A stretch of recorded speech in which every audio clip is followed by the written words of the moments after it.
Más que un carpintero. Capítulo 9. Que se identifique el verdadero Mesías.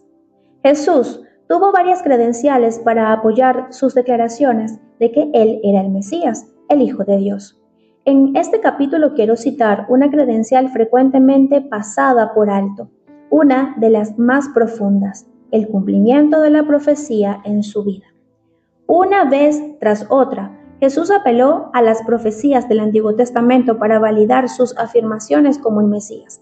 En Gálatas capítulo 4, versículo 4 leemos: Pero cuando vino el cumplimiento del tiempo, Dios envió a su Hijo nacido de mujer y nacido bajo la ley.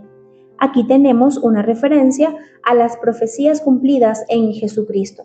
Y comenzando desde Moisés y siguiendo por todos los profetas, les declaraba en todas las escrituras lo que de él decían.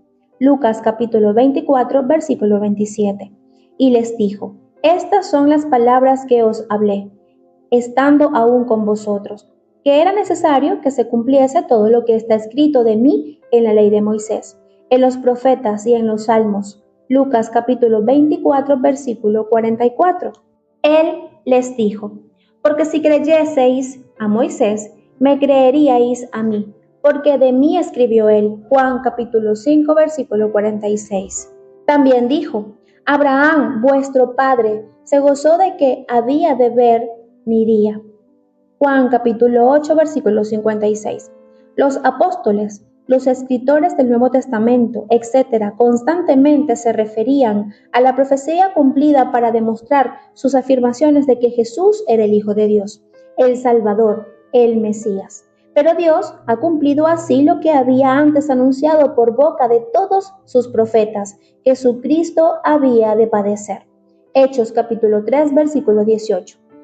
Y Pablo, como acostumbraba, fue a ellos, y por 3 días de reposo discutió con ellos, declarando y exponiendo por medio de las Escrituras que era necesario que el Cristo padeciese y resucitase de los muertos, y que Jesús, a quien yo os anuncio, decía él, es el Cristo. Hechos capítulo 17, versículos 2 y 3.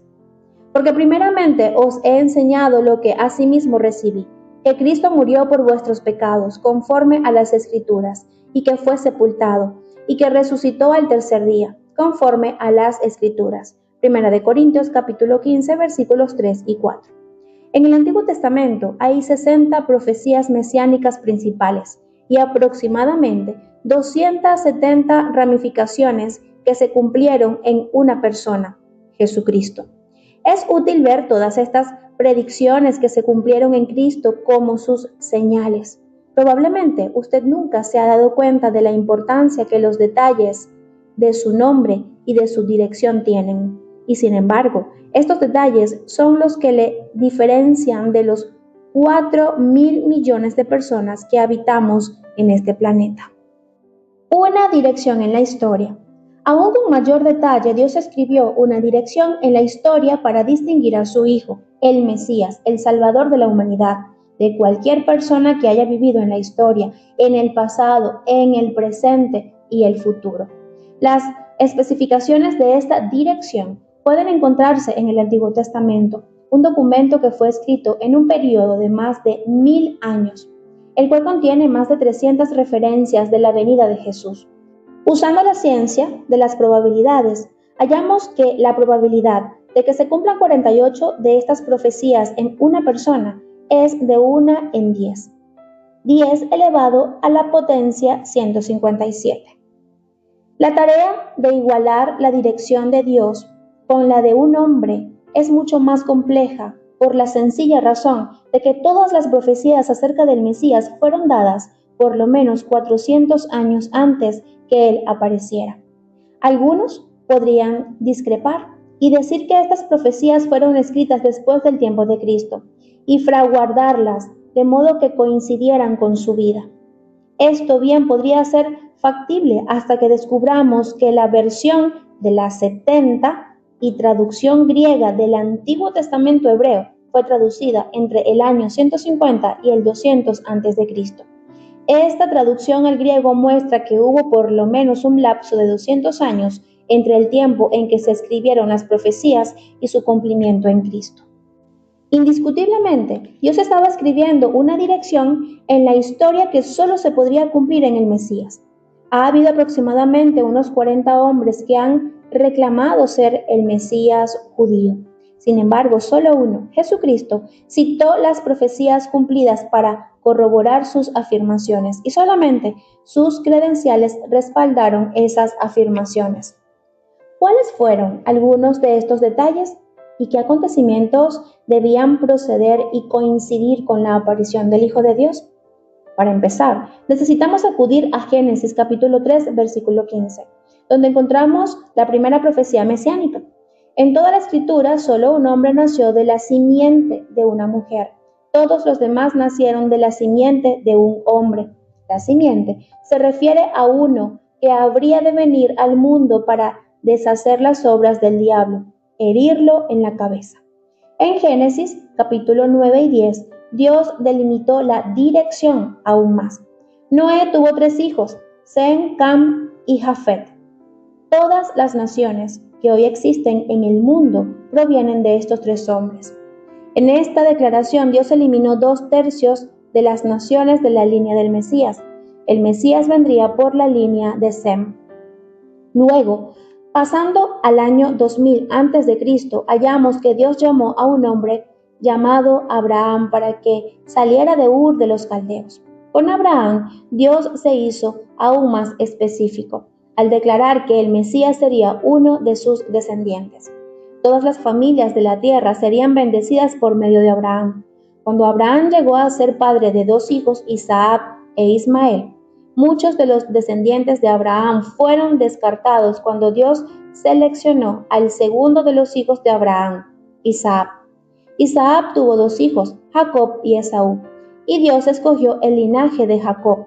Jacob tuvo 12 hijos, y de allí se originaron las 12 tribus de Israel. Entonces, Dios escogió la tribu de Judá como tribu mesiánica, y así descartó a 11 de las 12 tribus israelitas. Y entre todas las familias de la tribu de Judá, la familia de Isaí fue la divinamente escogida. Uno puede ver aquí la probable estructura.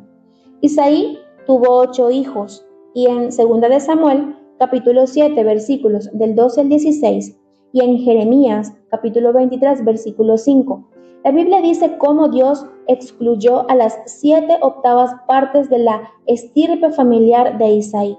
Leemos que el hombre de Dios no solo sería de la simiente de una mujer, del linaje de Sem, de la raza de los judíos, del linaje de Isaac, del linaje de Jacob, de la tribu de Judá, sino también que sería de la casa de David.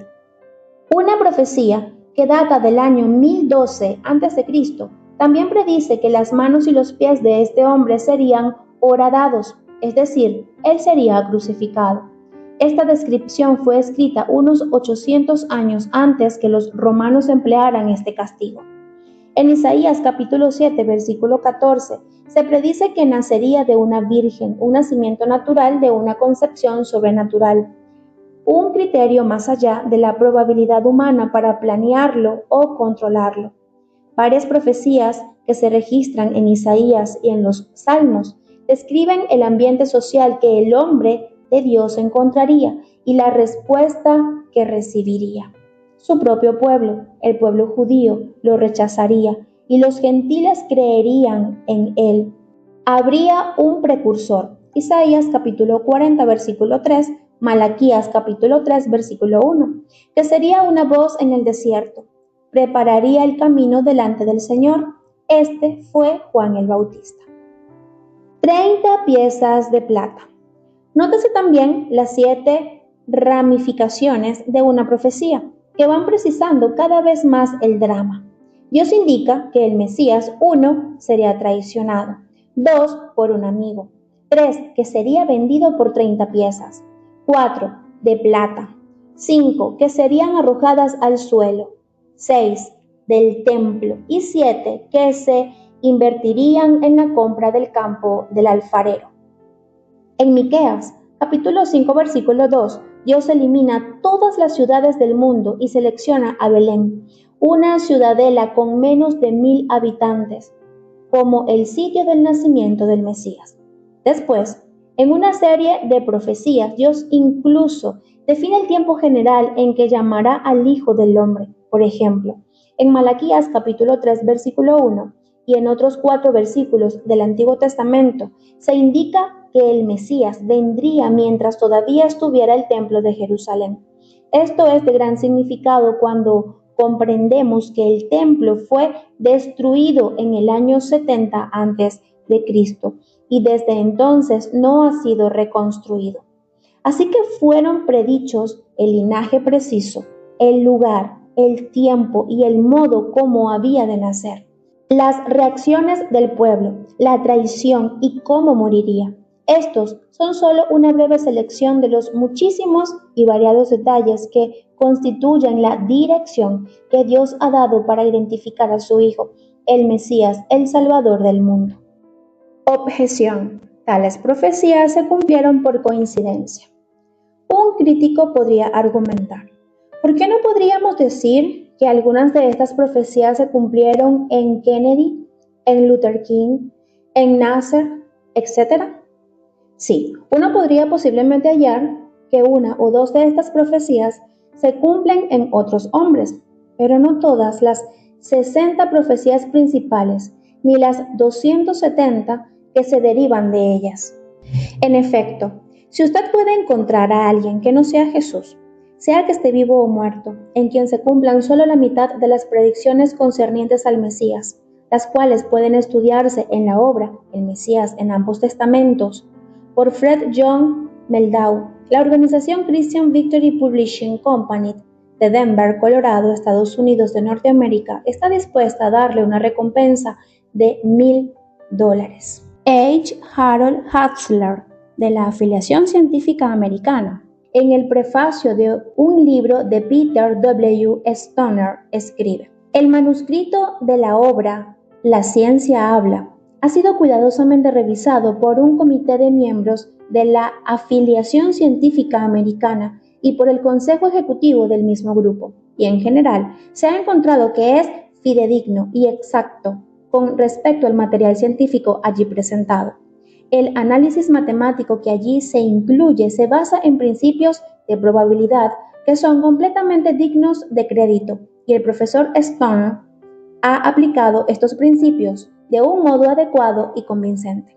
Las siguientes probabilidades se toman de dicho libro para demostrar que la coincidencia es regida por la ciencia de las probabilidades.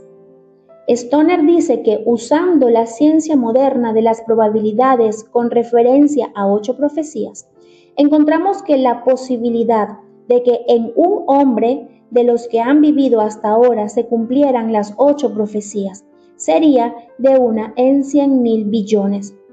Ese número equivale a un seguido de 17 ceros. Para ayudarnos a comprender esta asombrosa probabilidad, Stoner la ilustra suponiendo que tomamos 100.000 billones de dólares en monedas de plata y los extendemos sobre la superficie del estado de Texas. Alcanzarían a cubrir todo el estado formando una capa de monedas de más de 60 centímetros de espesor. Ahora, marcamos una de estas monedas de plata de $1 y regamos todo el volumen de monedas completamente por todo el estado. Le vendamos a un hombre los ojos y le decimos que puede viajar tanto como desee, pero que tiene que conseguir la moneda de plata de $1 que está marcada y decir que esa es la moneda correcta. ¿Qué posibilidad tendría de encontrar la moneda marcada? Precisamente la misma que hubieran tenido los profetas al escribir estas 8 profecías de tal modo que todas llegaran a cumplirse en un solo hombre, desde su tiempo hasta el tiempo presente, con la condición de que ellos las escribían según su propia sabiduría. Ahora bien, estas profecías fueron dadas por inspiración de Dios, o los profetas simplemente escribieron lo que ellos pensaban que debían escribir. En este último caso, los profetas solo tenían una posibilidad en cada 100 billones de posibilidades de que se cumplieran en algún hombre, pero todas ellas se cumplieron en Cristo. Esto significa que el solo cumplimiento de estas 8 profecías en Cristo prueba que Dios inspiró la Escritura de una manera tan categórica que solo carece de una posibilidad en cada 100 billones para que sea absoluta. Otra objeción. Otra objeción es que Jesús procuró intencionalmente cumplir las profecías judías. Esta objeción parece plausible mientras no comprendamos que muchos de los detalles del Mesías que había de venir estaban completamente fuera del control humano. Por ejemplo, el lugar de su nacimiento. Simplemente puedo oír a Jesús en el vientre de María, mientras ella cabalgaba en el asno. Mamá, no llegaremos. Cuando Herodes les preguntó a los principales sacerdotes y escribas dónde había de nacer el Cristo, ellos dijeron, en Belén de Judea, porque así está escrito por el profeta. Mateo capítulo 2, versículo 5. El tiempo de su venida, la manera de su nacimiento, la traición de Judas y el precio de la traición, el modo de su muerte, la reacción de la gente, las burlas, las escupidas, el hecho de que se quedarían mirándolo, de echar suerte sobre sus vestidos, que no romperían su manto, etc. La mitad de estas profecías están fuera de la posibilidad de que él las hubiera cumplido intencionalmente. Él no podía ingeniárselas para nacer de la simiente de la mujer, del linaje de Sem, de los descendientes de Abraham, etc. No nos extraña, pues, que Jesús y sus apóstoles apelaran continuamente a las profecías cumplidas para acuñar sus afirmaciones. ¿Por qué Dios se tomó todas estas molestias? Creo que Él quería que Jesucristo tuviera todas las credenciales necesarias cuando vino al mundo.